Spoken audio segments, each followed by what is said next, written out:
Salam, mən biologiya müəllimi Məhsəti. Deməli, bu gün keçirilən birinci cəhd biologiya imtahanının sualları var. Onların izahını vermək istəyirəm. Deməli, birincidən başlayaq tez. İnsanda hansı vəzi həm daxili, həm də xarici funksiyanı yerinə yetirir? Deməli, bizdən qarışıq sekresiya vəzlərini soruşur. Ona görə məhdaltı vəzi və cinsiyyət vəzləri bizim qarışıq sekresiya vəzlərimizdir. Cavab məhdaltı vəzi.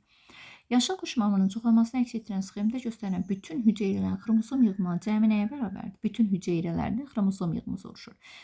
Spor haploiddir, protoneyma haploiddir inkişaf etdiyinə görə protoneymanın iki cinsli deməli protoneymada erkək gametofit, dişi gametofit əmələ gəlir. Onlar da N xromosom dəstinə aiddir. Spermatozoid yumurta hüceyrə N xromosom dəstinə aiddir. Mayalanmadan yaranan zigot 2, ondan inkişaf edən zigotdan inkişaf edən qutucuq ayaqcığı, qutucuğun divarı, qutucuğun qapaqcığı, bunlar hamısı 2 xromosom dəstinə malikdir. Deməli, biz neçə elədir? 1, 2, 3, 4, 5, 6, 7, 8, 9, 10. Deməli, cavabımız 10 idi. Sağlam insan qanında adrenalinin miqdarının eyni zamandan asıllıq dəyişməsi qrafiki verilib. T1, T2. Deməli, T1-dən əvvəl yüksəkmiş, yavaş-yavaş T1, T2 istiqamətində aşağı yeməyə başlayıb. Aşağı yenibsə, adrenalin aşağı düşübsə, qan təzyiqi yüksələr. Xeyr, niyə yüksəlsin? Yenər. Ürəyin işi güclənər. Xeyr, artıq yavaş-yavaş sakitləşər. Nəbz vurğun sayı azalar. Bəli. Adrenalin artanda şəkərin miqdarı artırdı. Amma artıq düşdüyünə görə deməli şəkərin də miqdarı azalacaq. Ona görə 3, 4. Cavabımız elə 3, 4. Uyğunlaşdırın. Deyir, ürək boşluğunun yalnız arterial qan keçir. Ürək boşluğundan həm venoz, həm də arterial qan keçir. Ürək boşluğundan keçən qan nə venoz, nə də arterialdır. Tamam. Deməli, yalnız arterial qan keçən. Deməli, quşlarda bilirik arterial venoz qan var. B bəndi yalnız arterial qandır. Ümumiyyətlə, biz həşəratlara bu terminləri istifadə etmirik. Çünki onların qanı karbon və oksigen daşınmasına iştirak etmir. D bəndində yenə arterial venoz qan var ürəyində. Balıqlarda ürəyində isə venoz qan var. Deməli, burada birinci cavabımız nə olacaq? B. 2. Ürək boşluğuna həm venoz, həm arterial qan keçsin. Deməli, A, D variantı. AD də getdi 2-yə. Ürək boşluğundan keçən nə venoz, nə də arterialdır. Təbii ki, bu da həşəratlara aiddir. DNT molekulunda ölçüsü guanin ölçüsünə bərabər olan, guanin ölçüsünə bərabər olan 2 karbon zəncirindən, qəfəsindən ibarət olan adenindir. Deməli, DNT-də adenin yoxdursa, komplementarı olan timin də olmayacaq. Onda timində yoxdursa, deməli, nə olacaq? Transkripsiyada guanin və sitozindən məlumat elində sitozin və guanin sintez olunmalıdır. Tamam, azot əsası soruşduğuna görə növ 5 növ azot əsasımız var bizim. Həm RND, həm RND qarışığı. Bu növlərdən 2 dənəsi guanin sitozin qalıb. DNT-də də transkripsiya olunan RND-də də. Deməli, elə 2 növ azot əsası olacaq. Sonra, zəncir otu, şəbbəyi, xanım otu, mərci və s. düsturundan elementlərin cəminin qrafiki əks etdirin. Zəncir otu, deməli, mürəkkəb çiçəklər fəsləsidir. 10, 11. Quşəbbəyi xaçsəhlidir. 4, 4, 6, 1.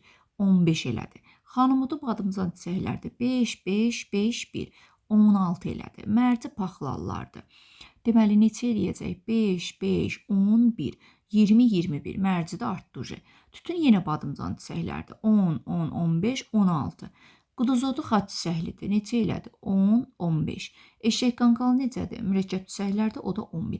Deməli, gəlir, yüksəlir. Sonra quduzotundan sonra yenməyə başlayır. Ona görə cavab C bəndi düzgündür. 7. Tozlamada iştirak edən erkəkcik sapına malikdir. Mayalanma prosesi getmir. Çiçək pulcuğu və çiçək pərdəsinə malikdir. Haploid tipli xromosom yığımlı hüceyrələ malikdir. Baxaq. Deməli, 1 hər üçünə aiddir. 2 birinci və ikincinə aid edir. 3 digər ikisinə. Baxaq 1-i. İndi 1-i seçək. Hər üçünə aid tozlanmada iştirak edir. Bəli. 1 A'ya getdi. Erkəkcik sapına malikdir. Adi şamın sarımtıl qozasına aid eləmirik. Deməli, hər üçünə aid eləyə bilmərik. Getdi. Mayalama prosesi getmir. Baxaq, mayalama prosesi darı süpürgəsində gedir, bu birislərdə getmir. Ona görə hər üçünə aid eləyə bilmərik. Çiçək pulcuğu çiçək pərdəsinə malikdir. Bu da darıya aiddir. Haploid, diploid, qarğıdalı və darıya aiddir. Haploid və diploid xromosom yığımlı hüceyrələrə malikdir. baxırıq hər üçünə. Bəli, çünki ilkin hüceyrə diploiddir, ondan yaranır haploid hüceyrələr. Ona görə A, Y. Deməli, 2 variantımız burada. A, B variantımızda A, Y variantı var. Keçdik 2-yə. Erkəklik sapına malikdir. Yazıb ki, 2 nömrə, 2 hər ikisinə A ilə, deməli, şamla nəyə aid olmalı qarda? Xeyr. Bu B düzgün deyil. 2-yə B-ni götürə bilmərik. Çünki şamda erkəklik yoxdur. Sonra keçdim 3-ə. Mayalanma prosesi getmir. Tamam, elə 2-yə qarğıdalı ilə acım hər iki çiçəkdə erkək çiçəkdə orada mayalanma getməyəcək. Düzdür, ona görə C götürürük 2. Üçüncü, çiçək pulcuğu çiçək pərdəsinə malikdir. D. Bəli, hər ikisində var, düzdür. Üçüncüdə həm qarğıdalı, həm darıda taxıllar fəsiləsində. B, D. Deməli, 3-ə də aid edildik. B, D aid edildi. Cavab B bəndi. Bitkinin toxumunun hansı hissəsi ziqotdan əmələ gəlməmişdir? Deməli, ümumiyyətlə ziqot hansıdır? Kökçük, gövdəcik, ləpə yarpağı və tomurcuqdan ibarətdir. Deməli, toxum qabığı ilə endosperm isə ziqotdan əmələ gəlmir. Bu da lobunun toxumuna oxşuyur. Ona görə biz burada nəyi götürmürük? Endosperm yoxdur. Toxum qabığı. Baxaq, toxum qabığı hansı rəqəmlə göstərilib? 5. Deməli, 1, 2, 3, 4 ləpə yarpaqlarıdır. Kökçük, gövdəcik, tomurcuqdur. 1, 2, 3. Ona görə cavab 5 olacaq. Növbəti səhifəndə birazdan izahını verəcəm.